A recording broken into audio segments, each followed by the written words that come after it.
पार पाडताना त्याच्यामध्ये आपला चेहरा आपल्या तालुक्याची प्रतिमा हा 9ला सांगितलं की 11-12 वाजता येऊ नका. 9चं जास्त असं 5-10 लेट चालेल, पण फार तुम्ही लई लेट नका येऊ. आणि त्यांना त्यांना जी जबाबदारी त्यांनी दिलेली काही नाही स्वतःहून घेतलेली त्या पद्धतीने पार पाडा. आणि स्वतःहून जास्त इन्व्हॉल्वमेंट कशी होईल एक लक्षात घ्या. तर तुलना होती, प्रत्येक आमदारांनी आपापल्या इथे घेतले, त्यांच्या तुलनेत आपण कमी पडता कामा नये. त्यांच्याकडच्या पेक्षा आपल्याकडचा मोबाईल जास्त पाहिजे आणि आपली गर्दी बी जास्त पाहिजे, आपलं आंदोलन बी तीव्र आणि चांगल्या पद्धतीने दिसलं पाहिजे. त्यामुळे सगळ्यांनी त्या पद्धतीने ताकदीने तिथे या. आणि पहिल्यांदा आपण माणिक चौकात एकत्र होऊ, त्या ठिकाणी घोषणाबाजी वगैरे करून पहिल्यांदा सुरुवातीला एखाद 2 भाषणं स्टार्ट करू आणि तिथून आपण घोषणा देत तळेगाव चौकामध्ये जाऊ.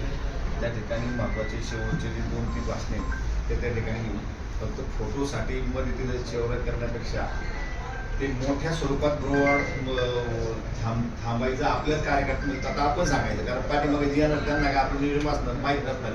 या दरम्यान असणारे सर्व तालुक्याचे प्रत्येक आमदार यांनी मुंबईला एकत्रित बैठक घेतली होती. विखे पाटलांच्या नेतृत्वाखाली बैठक झाली, मुख्यमंत्री महोदयांच्या अध्यक्षतेखाली बैठक झाली आणि त्यानंतर कालच एक कमिटी समिती शासनानं ही पुणा नाशिक रेल्वे झालीच पाहिजे, हिला ज्या अडचणी आहेत त्या त्रुटी केंद्रापर्यंत पोहोचवण्यासाठी राज्य सरकारनं एक समिती स्थापन केली. तिची यादी पण काल सोशल मीडियाला आलेली आहे आणि त्या अनुषंगानं आपल्या भागामध्ये पूर्वी विमानतळ होणार होतं, परंतु झालं नाही आणि त्यावेळेस आपण एकत्रित झालो नाही. त्याचा फटका आज खेड तालुक्याच्या विकासाला बसलेला आहे. अशाच पद्धतीनं पुणा नाशिक रेल्वे गेल्या 15 वर्षापासून तिचं सर्वेक्षण चालू आहे. लोकांच्या काहींच्या जमिनीचे खरेदी कर झाले, काहींचे व्हायचे आहेत, परंतु अलाइनमेंट इस्टिमेट सगळ्या गोष्टी फायनल झाल्या, परंतु काय माशी शिंकली काय माहीत नाही. परंतु केंद्रीय मंत्र्यांनी अचानकपणे हा प्रकल्प रद्द करण्याची घोषणा केली आणि रद्द केल्याच्या नंतर हे सर्व तालुक्यातील जनता आता आक्रमक झालेली आहे आणि त्या सर्व जनतेने चक्काजाम आंदोलन करायचं ठरवलेलं आहे. त्या निमित्तानं प्रत्येक तालुक्यामध्ये काल परवापासून 3-4-5 दिवस बैठका चालू आहेत आणि सत्यजित तांबे आपले विधान परिषदेचे संगमनेरचे आमदार यासाठी प्राधान्यानं पुढाकार घेत आहेत.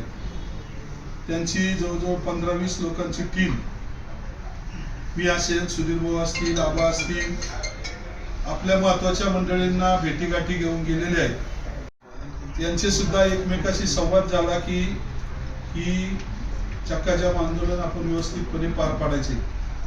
त्यामुळे लोकांना या गोष्टीची भावना, महत्व यापूर्वी पटलेलं आहे, परंतु आक्रमकपणे पटवण्याचं काम आपलं सगळ्यांचं आहे. त्यामुळं प्रत्येक आज ही पक्षाची बैठक म्हणून बोलतोय.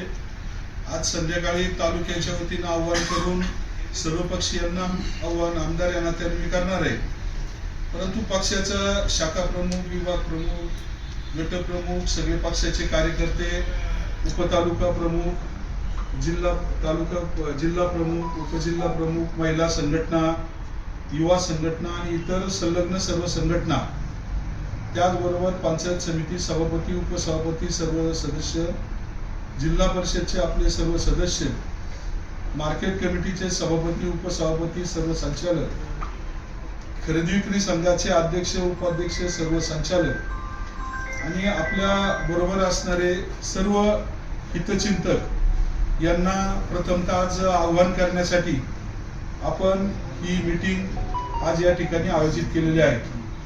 जिल्हा परिषदचे काही सदस्य जरी या ठिकाणी नसले तरी त्यांचे कौटुंबिक प्रतिनिधी या ठिकाणी उपस्थित आहेत. त्यामुळे बऱ्यापैकी महत्वाचे लोकप्रतिनिधी आणि पक्षाचे लोकप्रतिनिधी या ठिकाणी आपल्या या बैठकीसाठी उपस्थित आहेत. सुधीर भाऊंनी प्रस्तावित केलं, संजू भाऊंनी आपलं मत व्यक्त केलं, इतरही सर्व सहकाऱ्यांनी आपलं मत व्यक्त केलं, त्याचबरोबर आबांनी त्या ठिकाणी मार्गदर्शन केलं. मला आपल्या सर्वांना एवढंच सांगायचंय की सुधीर भाऊ मगाशी म्हटले की आज जर आपण याच्यासाठी भांडलो नाही तर आपली पुढची पिढी आपल्याला नक्कीच नाव ठेवी म्हणण्यापेक्षा पुढच्या पिढीला जर आपल्याला चांगल्या दिशेने न्यायचं असेल तर आपल्याला आज या रेल्वेच्या बाबतीत सगळ्यांनी कुटुंबापासून आपली किती जास्तीत जास्त लोक येतील, वस्तीतून किती येतील, वार्डातून किती येतील, गावातून किती येतील, त्याचबरोबर आपल्या सगळ्या पंचायत समिती, जिल्हा परिषद गटातून किती येतील याचं नियोजन आपल्या सगळ्यांना करायचं आहे. फक्त बैठक म्हणून आज तिच्याकडे बघू नका. माझी सगळ्यांना विनंती आहे की विकास, रस्ते, लाईट, पाणी हे होतच राहणार आहे.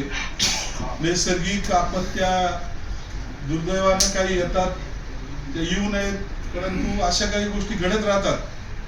परंतु भविष्यासाठी जर आपल्या भागातून रेल्वे गेली तर दुसरा कोणताच प्रोजेक्ट आता आपल्याकडे राहिला नाही. कारण MIDC इतर सगळ्या गोष्टी आता परिपूर्ण होत आलेल्या आहेत.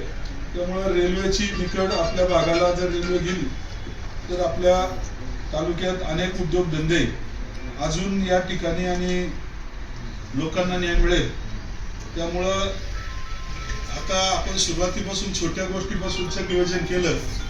माईकची व्यवस्था, त्याचबरोबर टोप्यांची व्यवस्था, बिगर चिन्हाचे भगवे झेंडे, त्याचबरोबर गाड्यांची व्यवस्था. काहींना वाटलं की आपल्याला गाड्या आणायच्या तर गाड्यांचे नंबर किंवा इतर सगळ्या गोष्टी आदल्या दिवशी ज्या एवढी लोक येतील, जमलं तर आपण आदल्या दिवशी मार्केट कमिटीमध्ये परत सर्वपक्षीयांची बैठक बोलू. सर्वपक्षीय आले तर चांगलेच, नाही आले तर आपण सगळे एकत्र येऊ आणि दुसऱ्या दिवसाचं पुन्हा एकदा 8 तारखेला संध्याकाळी आपण 5च्या दरम्यान पुन्हा नियोजन 4-5च्या दरम्यान करू. मला खात्री आहे की रेल्वेचा प्रश्न सगळ्यांना समजलेला आहे आणि त्यामुळे केंद्रीय मंत्र्यांना जर जाग आणायची असेल तर राज्य सरकार सुद्धा ही रेल्वे व्हावं म्हणून आग्रही आहे. त्यामुळे राज्य सरकारने कमिटी नेमली, त्याचा अहवाल जाईलच. परंतु प्रत्येक चौकामध्ये सोशल मीडियाच्या माध्यमातून सर्व चॅनलला आबांनी सांगितल्यानुसार सगळ्यात जास्त गरज खेड तालुक्याला कशी आहे याची जर आपल्याला तिथपर्यंत पोहोचवायचं असेल तर आपल्याला जास्त लोक या आंदोलनाला जमा करावी लागतील. आपण सर्वांना विनंती आहे की आपण आपला आजपासून सोशल मीडिया असेल, आपल्या कार्यालयातून फोनद्वारे असेल किंवा प्रत्येकाला काहींना जमलं तर स्पीकरची गाडी लावा. तिथं लागलं तर खाली तुम्ही निमंत्रण म्हणून आव्हान करते म्हणून नाव लिहा, परंतु स्पीकरच्या गाड्या सोडा लागलं तर, आणि आपल्या भागाला मी आव्हान करतो असं म्हणून तुमच्या स्वतःच्या त्या ठिकाणी खर्च जरी झाला तरी प्रसिद्धी म्हणा किंवा काम म्हणा दोन्ही एकत्रित या ठिकाणी होऊ शकते. आपणा सर्वांना आपल्या पक्षाच्या वतीनं आणि तालुक्याच्या वतीनं विनंती करतो की आपण या ठिकाणी सगळ्यांनी एकत्र येऊन हे आंदोलन यशस्वी करावं. धन्यवाद.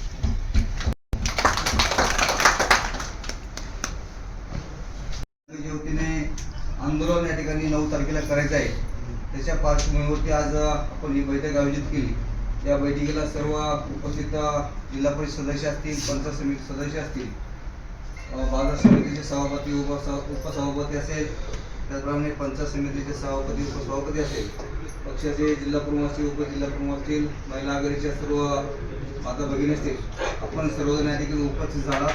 9 तारखेचे नियोजन खरं तर आमदार साहेबांनी आणि जिल्हा प्रमुखांनी सांगितल्या पद्धतीने अतिशय चांगल्या पद्धतीने करावं अशी आपल्याला विनंती करेल. कारणही तसंच आहे. भविष्यामध्ये आमदार साहेबांनी सांगितल्या पद्धतीने जर आता ती रेल्वे झाली नाही तर पुढची पिढी आपल्याला माफ करणार नाही. हे लक्षात घेऊन सर्वपक्षीय आपल्या गावातील सर्वपक्षीय पदाधिकारी असतील, कार्यकर्ते असतील किंवा शेतकरी बंधू भगिनी असतील यांना आपण जागरूक करून 9 तारखेला जास्तीत जास्त संख्येने त्या आंदोलनामध्ये उपस्थित राहण्यासाठी आपण सर्वांनी विनंती करायची आणि पुढील सूचना ज्या पद्धतीने प्रत्येक कार्यालयातून येतील त्या पद्धतीने आपण सर्वांनी त्याचं अवलोकन करून जास्तीत जास्त संख्येने या ठिकाणी आंदोलन उपस्थित राहावे अशी आपल्याला विनंती करू.